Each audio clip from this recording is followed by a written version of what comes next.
Retornamos, Realidad en Contexto, Boreal Televisión, Voz Dominicana. El tema es interesante, licenciado. Ya hemos abordado las situaciones que podrían darse en primera instancia y en la Corte de Apelación. Sí. Ahora, si se planteara la situación de manera diferente, por ejemplo, las partes comparecen en primer grado, hay una sentencia condenatoria contra la parte demandada no está conforme, apela a la Corte, en la Corte también allí le ratifican la sentencia en su contra y apela a la Suprema. Entonces allí la parte que tuvo ganancia de causa no comparece. No, porque si hay, lo primero es que si en primer grado ambas partes comparecen y concluyen, no hay defecto. Sí. Si se van a la Corte, que es el segundo grado, comparecen y concluyen, tampoco hay defecto. Efectivamente. Pero si la parte recurrida, vamos a decir la de la Corte, tuvo a bien recurrir en casación, interpuso su recurso de casación y emplazó a la parte a que constituya abogado, y en la Suprema Corte de Justicia, como un grado extraordinario y como Corte de Casación, esa otra parte no compareció. La parte recurrida lo que podrá solicitar es la exclusión de aquella parte, o sea, la parte que se considera recurrente en la Suprema, porque fue la parte que tuvo, que sucumbió, la parte que perdió en ambos grados anteriores. Ahora bien, si esa parte que fue gananciosa 2 veces no compareció, no presentó conclusión en la Suprema, no deja de ser parte gananciosa, fijaos bien, solamente que podrá ser excluida de la Suprema Corte de Justicia para que presente sus conclusiones. Y si es excluida y la parte recurrente tuvo ganancia de causa, eso no significa que ahí se conoció el fondo. Ahí lo que se está conociendo es un recurso extraordinario.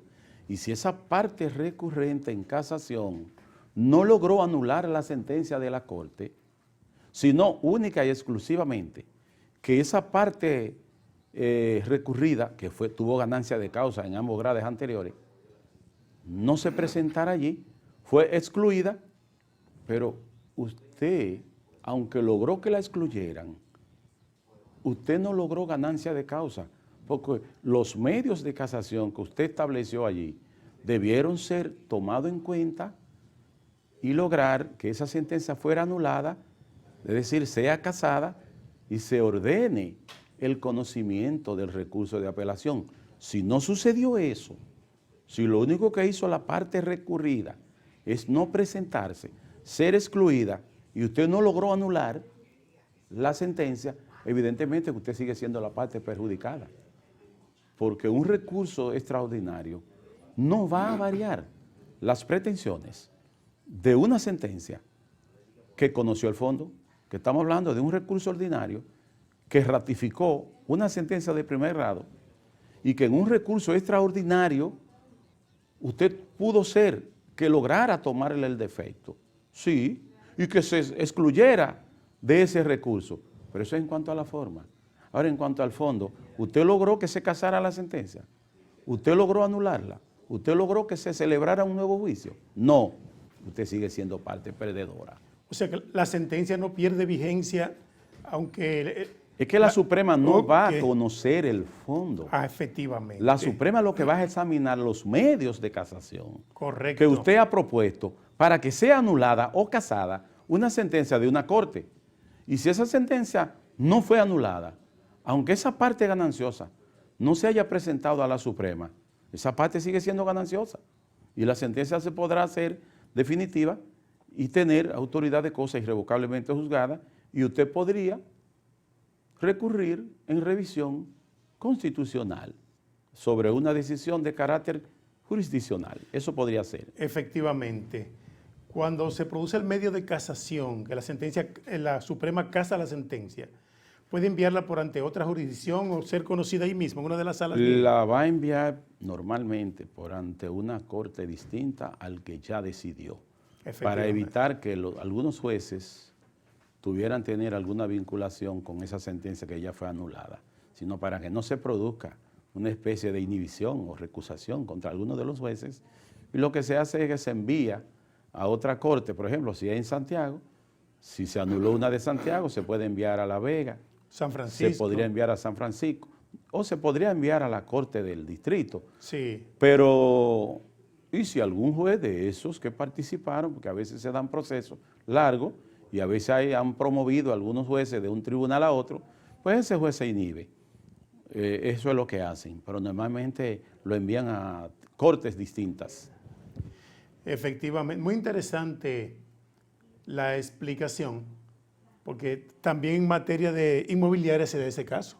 Sí, en materia inmobiliaria también se da, porque lo que se procura es garantizar que se haga justicia y que normalmente no haya transgresión a lo que es la justicia como tal y al derecho de defensa y al debido proceso y a una tutela efectiva.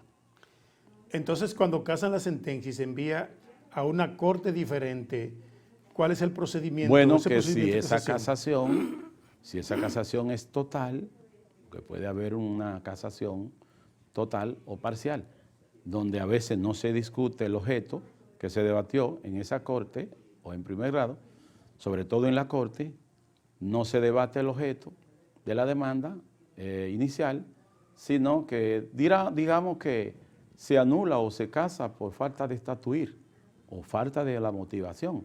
Pues que se conocerá en cuanto a esa parte. Ahora, si es que ya trastoca el aspecto de fondo, no totalmente porque se haya conocido el fondo, porque el recurso no conoce el fondo.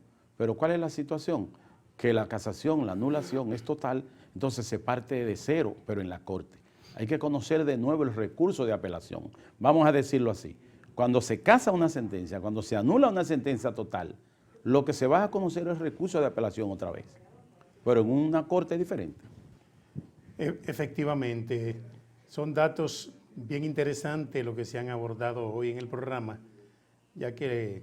Y hay la oportunidad de que, si tienen la oportunidad de llegar a algunos acuerdos, pues lo podrían hacer, porque al conocerse de nuevo en la corte, pues existe la oportunidad de que los advenimientos de acuerdo se puedan celebrar, y a veces es mucho mejor que seguir en un proceso muy viejo, en un proceso que puede durar 3, 4, 5, 6 años más. Correcto, ¿no? Y la Suprema ahora está tardando menos, pero como quiera. Sí. Como quiera, hay que esperar un sueño eterno. Posiblemente se mueren las partes y no han visto el resultado Más de vale sus uno acciones. que dos te daré. Efectivamente. Llegamos al final. Gracias por sintonizarnos. La invitación para mañana, cuando regresaremos en otro espacio, Realidad en Contexto. Gracias. Y hasta aquí, Realidad en Contexto, con el licenciado Julio Pérez Peña.